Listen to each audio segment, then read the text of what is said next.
ပဲမင်္ဂလာပါ UK Match Day ရဲ့ Facebook နဲ့ YouTube Channel ကနေကြိုဆိုပါရစေ။ဒီကနေ့ရဲ့နောက်ဆုံးရအားကစားသတင်းတွေကိုကြည့်ရမယ်ဆိုရင်တော့ဒီတစ်ပတ်လာလီဂါပွဲစဉ်တွေကစားတဲ့အချိန်စပိန်နိုင်ငံမက်ဒရစ်မှာတော့နှင်းနေတော်တော်ကြာပြီးတော့နှင်းထူထပ်နေတဲ့အချိန်အက်တလက်တီကိုမက်ဒရစ်နဲ့အက်တလက်တစ်ကလပ်ဘီဘာအိုတို့ရဲ့ပွဲကိုပွဲစဉ်ရွှေ့သွားတယ်။စပိန်နိုင်ငံအတွင်းမှာနှင်းမုန်တိုင်းတွေကြာတယ်နှင်းတွေအရန်ကြာပြီးရှာဒီလူဘက်ကအရန်ဆိုးဝါနေတဲ့အတွက်ကြောင့်အက်တလက်တစ်ကလပ်ဘီဘာအိုဟာမက်ဒရစ်ကိုလာဖို့အရန်ခက်ခဲတဲ့အတွက်ဒီပွဲစဉ်ကိုရွှေ့ဆိုင်းလိုက်ရတာလည်းဖြစ်ပါတယ်။ဆိုတော့အက်တလက်တီကိုမက်ဒရစ်အတွက်တော့ဒီနေ့ရာသီလာလီဂါပွဲစဉ်18ပွဲအပြီးမှာ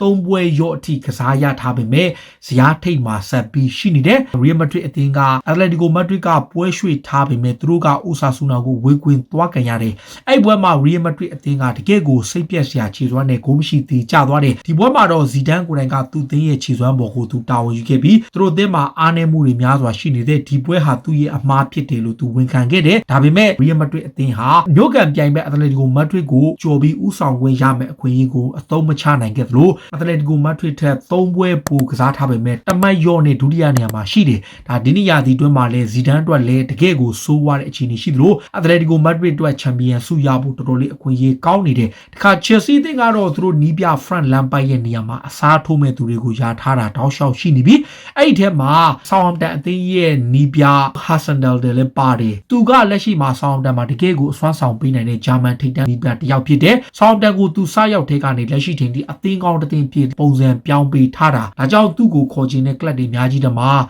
ချယ်ဆီကလည်းသူ့ကိုယာထားပြီးတော့လမ်ပတ်ရဲ့နေရာမှာအစားထိုးသွားပွဲရှိတယ်တကယ်လို့များလမ်ပတ်တာထိတဲ့ဆိုးဆိုးဝါးဝါဖြစ်ခဲ့ရင်ဆိုပြီးတော့သတင်းတွေမှာဖော်ပြထားတာပါချယ်ဆီအနေနဲ့လာမယ့်နွေရာသီမှာတော့နောက်ထပ်ခံစီမှုတစ်ယောက်ကိုလည်းခေါ်ချင်တယ်လက်ရှိမှာတော့စောင်းရာသီဈေးကွက်မှာတင် RB Leipzig ရဲ့နောက်ခံလူဒေယော့ဥပမခါနိုကိုခေါ်ချင်တယ်အဲ့ဒီနောက်ခံကစားမကိုချယ်ဆီဘက်ကစောင့်ကြည့်နေသလိုလီဗာပူးနဲ့မန်ချက်စတာစီးတီးမန်ချက်စတာယူနိုက်တက်အသင်းတွေကလည်းအခြေအနေစောင့်ကြည့်နေတယ်လမ်ပတ်အတွက်ကလပ်သင်းဘက်က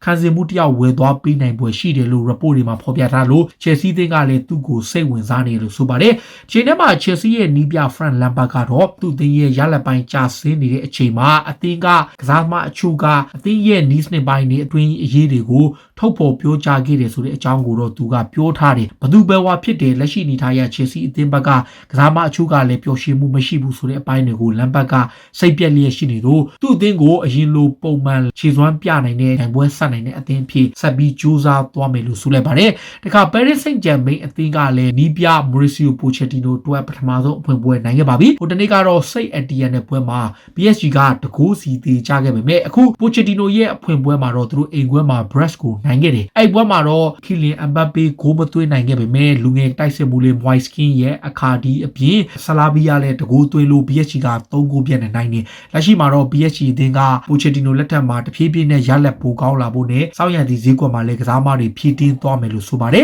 ။တခါဂျာမန်ဘက်ကိုကြည့်ရင်တောက်ကြနေတော့ကဘိုင်မြူနစ်ရှုံးသွားတဲ့အတွက်စနေနေ့မှာ RB Leipzig ကအခွင့်အရေးရှိပေမဲ့ဒေါ့မန်ကိုရှုံးသွားတယ်အဲ့ပွဲမှာဒေါ့မန်အတွက်ခြေစွမ်းပြခဲ့သူကဂျေဒန်ဆန်ချိုနဲ့အတူဟာလန်လည်းပါတယ်ဟာလန်ဆိုရင်ဒီနေ့ရာသီအတွင်းမှာပဲသူသွင်းဂိုးကဘွန်ဒက်စလီဂါ10ပွဲမှာ12ဂိုးထိသွင်းထားတယ်အဲ့ဒီပွဲမှာလည်းသွင်းဂိုး2ဂိုးနဲ့သူကခြေစွမ်းပြပြီးတော့ဒေါ့မန်က Leipzig ကိုနိုင်ခဲ့သလိုဟာလန်အတွက်လည်း Lewandowski ရဲ့ဒီရွှေဖနက်စုကိုအဓိကချိန်ချောက်မဲ့သူဖြစ်ထိတ်နာမှာပူတဲ့ pressure ပေးနေတာပါတခါအာဆနယ်အသင်းကနောက်ခံလူဟောင်းဆီယာကလပ်စနစ်ကသူ့ရဲ့ကလပ်ဟောင်းရှော့ကာကိုအငားနဲ့ပြောင်းရွှေ့သွားပြီးလက်ရှိမှာတော့ရှော့ကာအသင်းမှာပဲကလပ်စနစ်ကအသင်းကောင်းဆောင်ဖြစ်တာဝန်ယူပြီးတော့ပြန်ကစားခဲ့တဲ့ဟော်ဖိုင်ဟင်းရဲ့ပွဲမှာ၄ဂိုးပြတ်နိုင်တယ်အဲ့ပွဲမှာဆီယာကလပ်စနစ်ကိုတိုင်အသင်းကောင်းဆောင်ဖြစ်ပါဝင်ခဲ့သလိုရှော့ကာဟာတစ်နှစ်ကျော်အတွင်းမှာပထမဆုံးချိန်နိုင်ပွဲရတာပါဟော်ဖိုင်ဟင်းလိုကစားရခတ်တဲ့အသင်းကိုအင်ကွင်းမှာ၄ဂိုးပြတ်နဲ့နိုင်ခဲ့တဲ့ပွဲမှာကလပ်စနစ်တယောက်အသင်းကောင်းဆောင်ဖြစ်သူ့ရဲ့ကလပ်အသင်းမှာတာဝန်ယူပြီးခဲ့တာလည်းဖြစ်ပါတယ်အာဆနယ်ဟာဟိုတနေ့ကနျူကာဆယ်ကိုနိုင်ခဲ့တဲ့ FA ပွဲမတိုင်မီမှာလူငယ်ကစားမလေးမာတင်နယ်လီတယောက်လေ့ကျင့်ခွင့်မှာလေ့ကျင့်ရင်းနဲ့ဒဏ်ရာရသွားတယ်ခြေချင်းဝေးဒဏ်ရာရသွားတယ်လို့ဖော်ပြထားပေမဲ့လက်ရှိချိန်ကဘလောက်တိုင်းတာတီနိုင်ရမယ်ဆိုတော့မသိသေးဘူး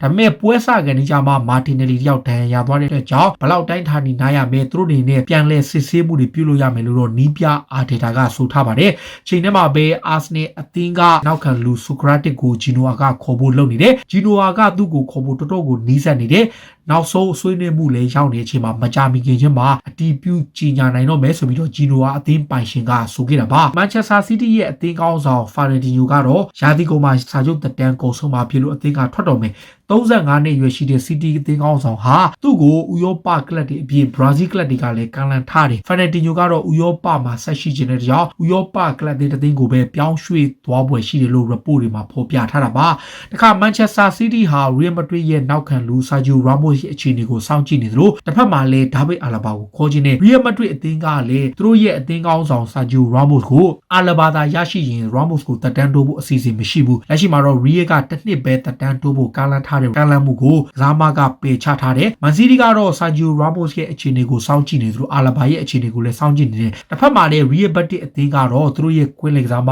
William Carvalho ကိုရောင်းချဖို့ပြင်ဆင်နေတဲ့စောပိုင်းတုန်းကတော့ Premier League က Arsenal အပါအဝင်ထိပ်တန်းကလပ်တွေတော်တော်များများစိတ်ဝင်စားနေတယ်လက်ရှိမှာသူ့ကို Benfica အသင်းကလည်းခေါ်ချင်နေပေမဲ့ Real Madrid အသင်းကတော့သူတို့ရဲ့ကစားမကို Euro 15 သန်းရရင်ရောင်းချသွားမယ်လို့ဆိုလိုက်ပါတယ်တခါ Liverpool အသင်းကတော့အဓိကကစားမ Mo Salah ကိုစာချုပ်သစ်ဆွေးနွေးအောင်မှာမဟုတ်ဘဲနဲ့နောက်ခံလူဖြစ်ကစားနေတဲ့ Fabinho နဲ့လက်ရှိအရေးပါဆုံးခံစားမှုဖြစ်တဲ့ Virgil van Dijk တို့နှစ်ယောက်ကိုပဲတက်တန်းအရင်တိုးသွားမယ်လို့ဆိုလိုက်ပါတယ်လက်ရှိမှာတော့ Van Dijk ကကာလရှည်ကြာနားနေသူဖြစ်ပြီးတော့ Liverpool ကသူ့ကိုတက်တန်းတိုးဖို့လုပ်နေသလို Fabinho ကိုလည်းခြေစွမ်းပြကစားနေတဲ့ခြေစွမ်းကြောင့်သူ့ကိုတက်တန်းတိုးဖို့လုပ်တယ်ဒါပေမဲ့တစ်ဖက်မှာတော့ Mo Salah နဲ့ agent ဖြစ်သူကစာချုပ်သစ်ကိုမျှော်လင့်နေပေမဲ့ Liverpool ကတော့သူတို့နှစ်ယောက်ကိုအရင်တိုးပြီးတော့မှ Salah ကိုတိုးဖို့ကိစ္စကိုစဉ်းစားသွားမယ်ဆိုပြီး Daily Mail ကဖော်ပြထားတာလည်းဖြစ်ပါတယ်။ Jurgen Klopp ဟာဒီတစ်ပတ်အတွင်းမှာကစားမဲ့ Manchester United ပွဲကိုတေချာပြင်ဆင်ထားတယ်လို့ဆိုပါတယ်။သူတို့နဲ့တွေ့မဲ့အသင်းကတကယ့်ကိုကောင်းတဲ့ခြေစွမ်းပိုင်ဆိုင်ထားတဲ့အသင်းဖြစ်လို့ Anfield ကွင်းမှာသူတို့တေချာပြင်ဆင်ထားကြောင်း Klopp အနေနဲ့